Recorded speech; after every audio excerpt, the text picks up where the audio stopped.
Some say that vampires are nothing but a myth, a scary story told to keep children from wandering off in the night. But others insist that they're very real and have been among us for centuries. In fact, some would argue that vampires are still here with us today.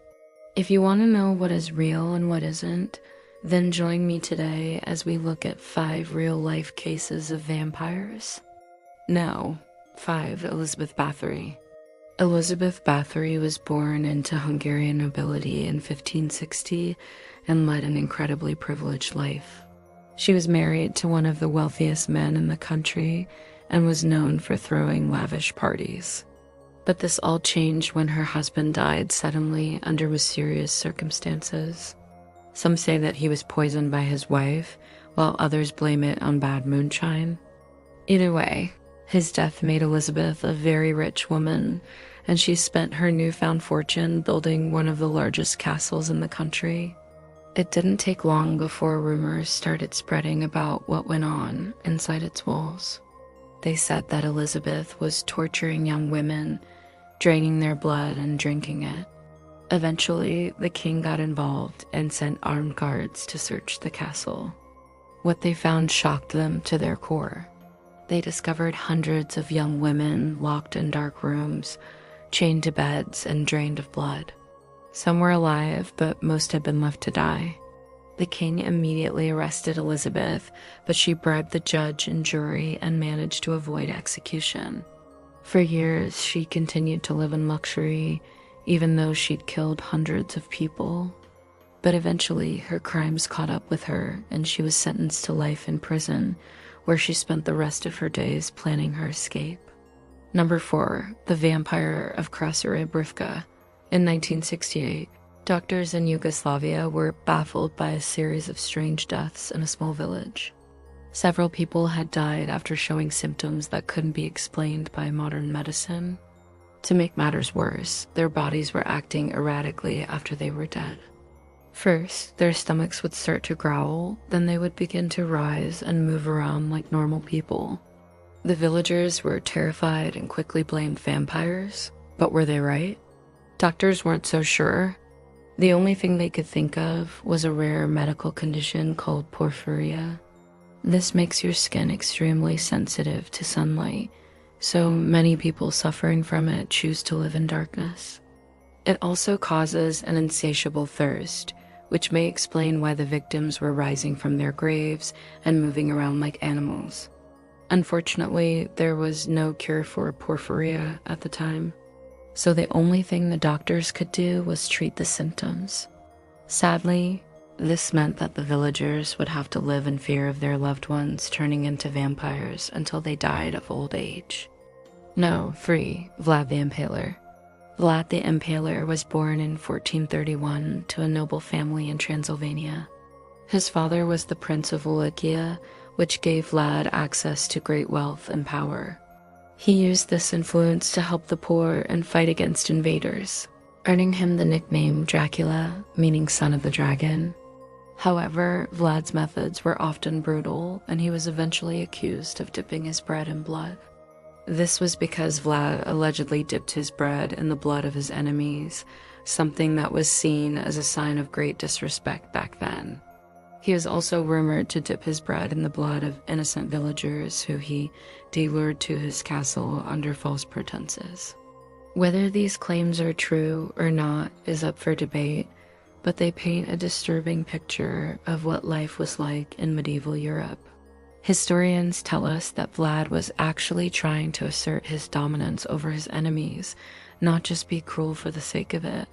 By dipping his bread in their blood, he was showing them that he was their superior and that they had no right to challenge him, no matter how barbaric it might seem by today's standards.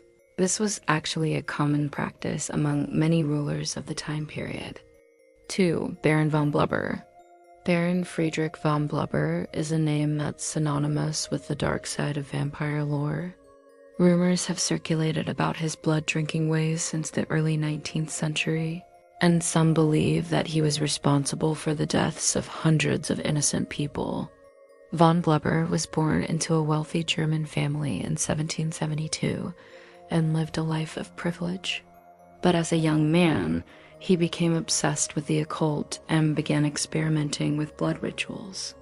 Some say that he dipped his bread in blood, while others claim that he dipped his entire body in it. Either way, von Blubber was eventually banned from practicing his dark magic in Germany and fled to Romania, where he became known as the Vampire of Transylvania.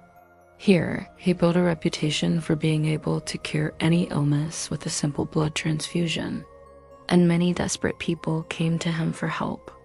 But von Blubber had other plans. Instead of curing them, he used their blood in his own dark rituals and is believed to have killed hundreds of people this way. Eventually, word got out about what was happening, and authorities raided von Blubber's estate. They found dozens of corpses with their veins cut open and their blood drained. But the Baron himself had disappeared. Some say he escaped to Transylvania, where he lives to this day, preying on innocent villagers. Others claim that he was executed, but his body was never recovered. Number 1, the Vampire of Belgrade. The Vampire of Belgrade was a serial killer who terrorized the city in the early 1990s. At least 40 people were murdered by him, but the true number may be much higher. All of his victims were young women who he lured to his home with promises of money and fame. Once inside, he would drug them and drain their blood, either by drinking it directly or using it in dark rituals. The police were baffled by the killings and couldn't find any leads. That was until one day when a witness came forward and said that she saw a man matching the killer description entering a bar. The police were able to track down the man and bring him in for questioning, but he denied everything and claimed that he was innocent. There was no evidence to prove otherwise, so the police had no choice but to let him go. However, they continued to watch him and soon noticed that he was acting strangely. He seemed nervous and was always looking over his shoulder, as if expecting someone to attack him at any moment. Eventually, the police decided to arrest him on suspicion of being the vampire and took him to a nearby jail cell. As soon as the door closed behind him, a guard heard a scream. When he opened the door, he saw that the man had hung himself with a sheet. In the end, the mystery of the Belgrade vampire was never solved. We may never know what really happened or why he chose to end his life so quickly after being arrested. But one thing is for sure, the case remains one of the most terrifying in modern history. Thank you for watching. If you enjoyed this video, please subscribe for more content like this. Until next time, remember to stay safe and don't believe everything you see on the internet. Thanks for watching, and I'll see you next time.